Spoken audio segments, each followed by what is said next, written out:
नमस्कार। बहुत बहुत स्वागत है आपका मेरे YouTube चैनल में। हर साल चैत्र मास में हनुमान जयंती मनाई जाती है और इस बार 12 अप्रैल को हनुमान जयंती यानी कि हनुमान जन्मोत्सव पड़ रहा है और उसी दिन शनिवार भी है, यानी कि विशेष योग बन रहा है, विशेष संयोग बन रहा है। और ऐसे में कैसे साधक फल की प्राप्ति करे, कैसे पूजा अर्चना करे और कैसे हनुमान जी को चोला चढ़ाए, क्या विधि विधान होना चाहिए और हनुमान जी को खुश करने के लिए कौन सा मंत्र बोलना चाहिए, कौन सी चालीसा करनी चाहिए, इसे समझने के लिए यह उपाय जरूर करें। दोस्तों, इस बार तो हनुमान जयंती जो है वह तिथि में तो 1% भी भ्रम नहीं है और साथ ही साथ तिथि के भ्रम का न होने का एक बहुत बड़ा कारण है कि रात्रिला के बाद यानी 12 तारीख के ब्रह्म मुहूर्त के साथ जो वह है, हमें विशेष रूप से पूर्णिमा तिथि मिल रही है और 12 तारीख को पूर्ण रूप से मध्य रात्रि में भी पूर्णिमा तिथि का आनंद ले सकते हैं। तो ऐसी अवस्था में, क्योंकि विशेष रूप से चैत्र पूर्णिमा के दिन ही कहते हैं कि भगवान जो हनुमान जी हैं भक्त शिरोमणि हैं और हम सभी के जीवन से जो कष्ट का नाश करने के सुख समृद्धि देने वाले हैं, हनुमान जी का जन्म हुआ था और श्री राम जी के सेवा के दूत थे। इसलिए क्योंकि भक्त शिरोमणि कहा जाता है इनको और उनके सेवा भाव के लिए यह धरा पर अवतरित हुए थे।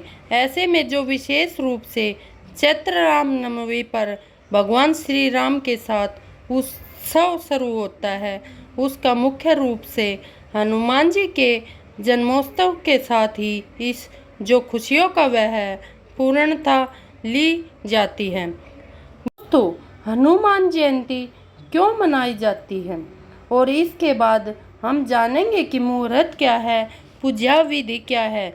देखिए, सभी को पता है कि हनुमान जी का जो मुख्य उद्देश्य रहा है वह है जो भगवान विष्णु श्री हरि विष्णु के जो रूप हैं, भगवान श्री रामचंद्र जी के जन्म के साथ उनकी सेवा, उनकी रक्षा के लिए वह धरा पर एकादश रुद्र के रूप में यानी कि भगवान शिव का अंश लेकर आए हैं। और वहीं पर जो है विशेष रूप से यहाँ इनको पवन देवता की और साथ ही साथ सूर्य देव की विशेष कृपा इनको प्राप्त हुई। जब उनको फलस्वरूप निगल गए तो हनुमान जी का जो उद्देश्य है वह है इस धरा पर अगर देखा जाए देवी देवताओं में जो जितने भी अवतार रहे हैं, अष्ट निधि और अष्ट जो सिद्धि है और 9 निधियों को धारण करने वाले माँ भगवती के स्वरूप माँ सीता जी ने उन्हें विशेष रूप से अष्ट सिद्धियों 9 निधियों से परिपूर्ण किया है। तो इनके पास किसी भी समय किसी भी स्थान पर पहुँचने की शक्ति है, किसी भी रूप में आने की शक्ति है, अरुणा अगरिमा, यह सब सिद्धियाँ इनके पास है। तो ऐसे में इस धरा पर जो सबसे ज़्यादा कलयुग में प्रभावी देव है वह है हनुमान जी। तो रामचंद्र जी के जन्मोत्सव के साथ हनुमान जी के उत्सव के जन्मोत्सव के पूजन में हम व्रत करते हैं। कहते हैं कि भगवान जो श्री राम जी को जो अवतार हुआ उसमें उन्होंने शिव को अपना विशेष रूप से आराध्य और गुरु माना है। वहीं इसके विपरीत भगवान भोलेनाथ ने श्री रामचंद्र जी को अपना गुरु माना है और इस विधा में हनुमान जी जो हैं वह श्री रामचंद्र जी को पूर्ण रूप से अपने हृदय में वास देकर अपने जीवन को उनके चरणों में और माता सीता के चरणों में समर्पित किया है। अगर आपको विशेष कृपा से राम की कृपा पानी है तो उनके दास, उनके भक्त हनुमान जी की विशेष कृपा तो लेनी होगी। और कहते हैं अगर शिवद्रोही कोई या हनुमान जी से बैर लेकर जा रहा है, वह कभी माँ जानकी और सीता के विशेष तरीके के राम जी के चरणों में स्थान नहीं पा सकता। दोस्तों, घर पर लोग हनुमान जयंती कैसे मनाएं? शुभ मुहूर्त क्या है? देखिए, क्योंकि प्रातःकाल उदय तिथि से ही 12 तारीख को यहाँ पर हनुमान जन्म उत्सव शुरू हो जाएगा। और यह जो जन्मोत्सव है वह प्रातःकाल सबसे उत्तम समय है, जिसको ब्रह्म मुहूर्त के बाद जो पूजन स्नान इत्यादि करके हम पूजा करके मंदिर जा सके तो मंदिर जाएं, और नहीं तो घर पर ही श्री राम दरबार की फ़ोटो लगा के। अब यहाँ पर एक विशेष चीज़ ध्यान दीजिए रखनी है। हम चाहते हैं कि हमारे इष्ट हनुमान है, लेकिन हनुमान के इष्ट भगवान श्री राम है और माँ जानकी है। तो ऐसी अवस्था में अपने घर में राम दरबार का फ़ोटो लगा के वहाँ पर पूजन करिए, भगवान श्री राम जी की वंदना करिए। घर या मंदिर में जाकर, किसी शिवालय में जाकर 11 चौपाइयाँ जो है रामचरितमानस की, विशेष करके बालकांड या अयोध्या कांड जरूर करिए। हम लोग समस्त सुंदरकांड की महिमा बहुत ज़्यादा सुनाते हैं। कहते हैं कि सुंदर कपाट का पाठ करिए, लेकिन हनुमान जयंती के दिन जो है विशेष रूप से बालकांड और अयोध्या कांड पढ़ना चाहिए, क्योंकि इनके इष्ट उनके भगवान के आने की सूचना है और उनकी खुशी होने उनके सभी प्रकार की अटेकनियाँ उनके बाल व्यवस्था का वर्णन है। तो ऐसे में वह स्वयं प्रसन्न हो, उनके बिना मांगे ही सब कुछ दे देंगे। जी, आपने बताया है कि बालकांड के चौपाई को जरूर पढ़ा जाए, लेकिन प्रसाद में भोग में क्या लगाया जाए? दोस्तों, हनुमान जी की अपने भक्तों पर देखिए, हनुमान जी का जो जीवन है, अगर आप देखेंगे, हम एक वानर के रूप में उनको जानते हैं। एक वानर के रूप में हम उनको पूजते हैं, और एक वानर को आप देखोगे तो वहीं हटेकलियाँ उन्हें अपने अवतार में की है। हम जो हटेकलियों के माध्यम से और यह रूप क्यों लिया, इनका उद्देश्य था भगवान श्री रामचंद्र जी के जन्म के समय ही उनके साथ बिताने का। और कई जगह पर वर्णन मिलता है कि भगवान शिव के साथ वह मदारी के रूप में भगवान शिव बने, और एक बंदर के रूप में वहाँ पर उन्होंने उनको प्रसन्न करने के लिए खूब अटेकलियाँ की। ऐसे में सबसे प्रिय है अखंडित फल, इसमें इनको केले का भोग लगाया जाए, और इसके साथ ही जो है बूंदी के लड्डू का भोग इनको लगाया जाए। घी से बुनी हुई बूंदी का लड्डू हो, चने का जो आटा रहता है, चने के आटे से जो बूंदी बनती है, उसके साथ भोग लगाया जाए। और साथ ही साथ एक विशेष ध्यान दीजिएगा कि बहुत विपरीत ग्रह स्थितियाँ बनी हुई है। शनि राहु की युति अभी 10 ही दिन पहले ही हम लोगों ने देखा होगा कि विशेष रूप से ग्रहण और शनि गोचर, और खूब जो है पूरे विश्व पर कुछ ना कुछ इधर उधर प्राकृतिक आपदाएं, अग्निकांड, ऐसी तरह की घटनाएं देखी गई। अभी का अभी 18 मई तक शनि राहु की युति बनी रहेगी। शनि और राहु दोनों को शांत करने के लिए सिर्फ 2 ही देवों का वर्णन आता है, महादेव का और एक महादेव के एकादश रुद्र हनुमान जी का। तो ऐसी अवस्था में चना और गुड़ यह भोग में जरूर लगाएगा। अगर किसी के जीवन में शनि पीड़ा मिल रही है तो शनि पीड़ा को दूर करने के लिए चने और गुड़ प्रसाद में जरूर लगाएं।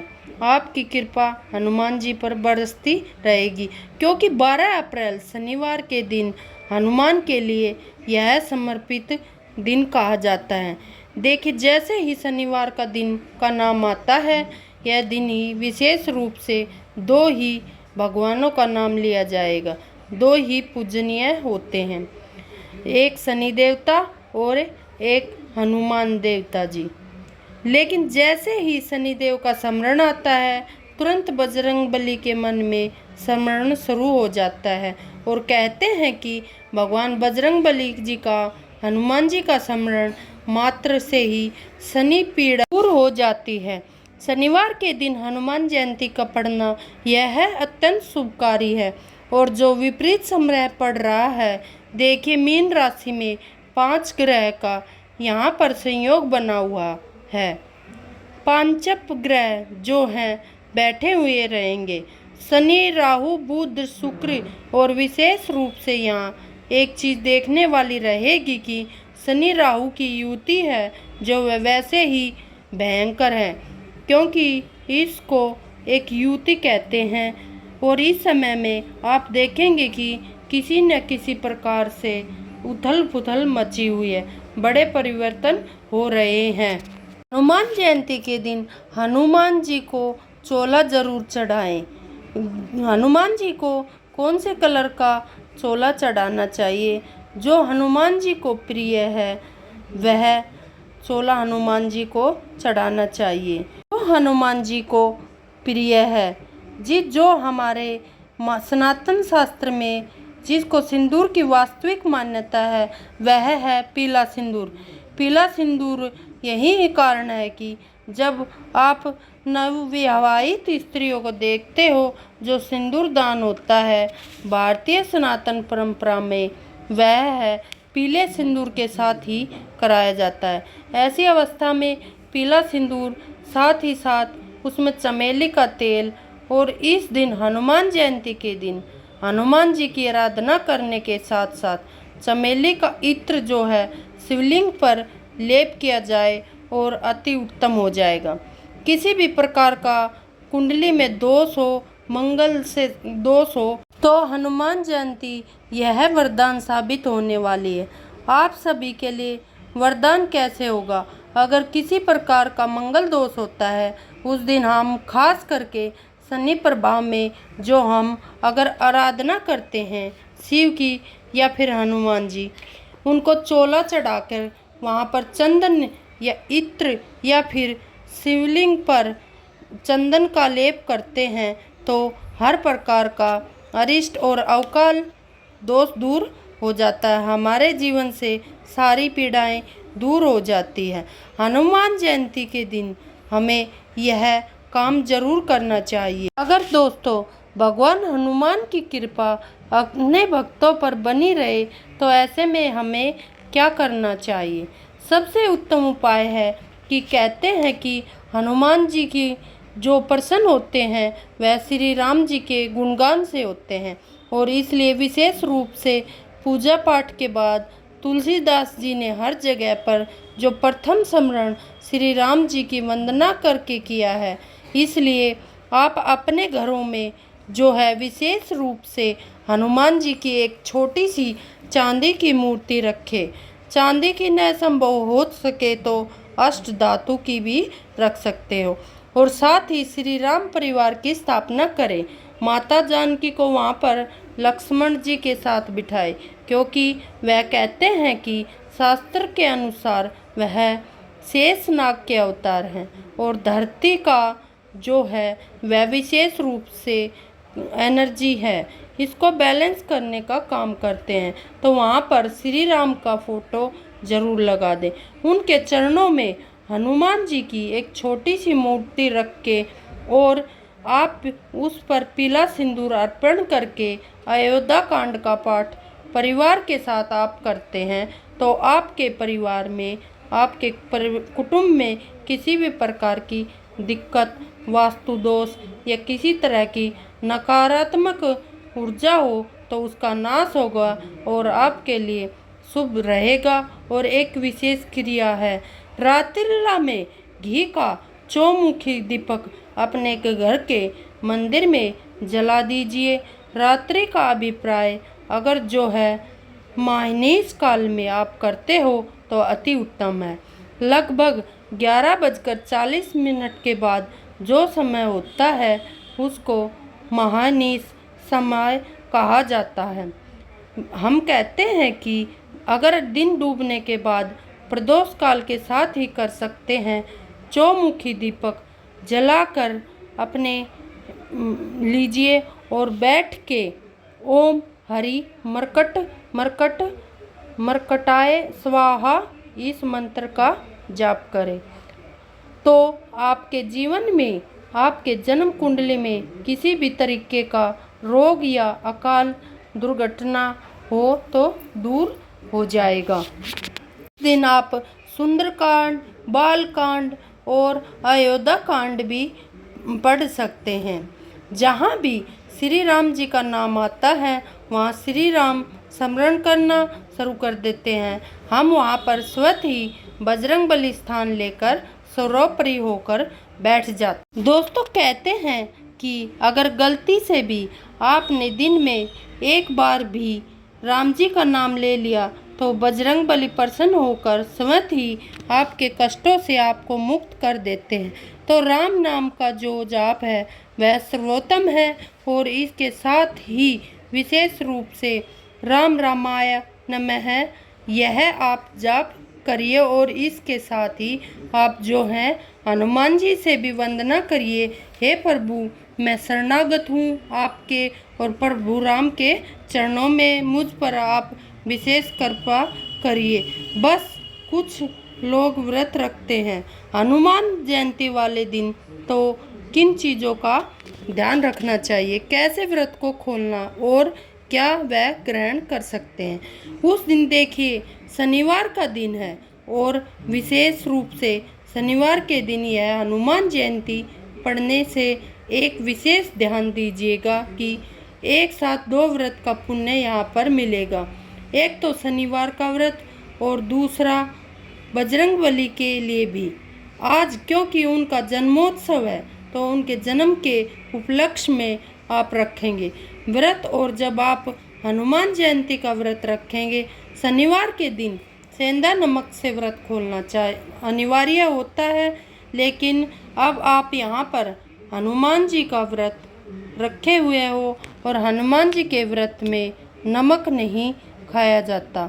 आप मीठे से या दूध से बना हुआ कुछ मीठी विशेष वस्तु, खीर आदि का भोग लगा सकते हैं, क्योंकि श्री हरि विष्णु के स्वरूप को जो है खीर बहुत पसंद है।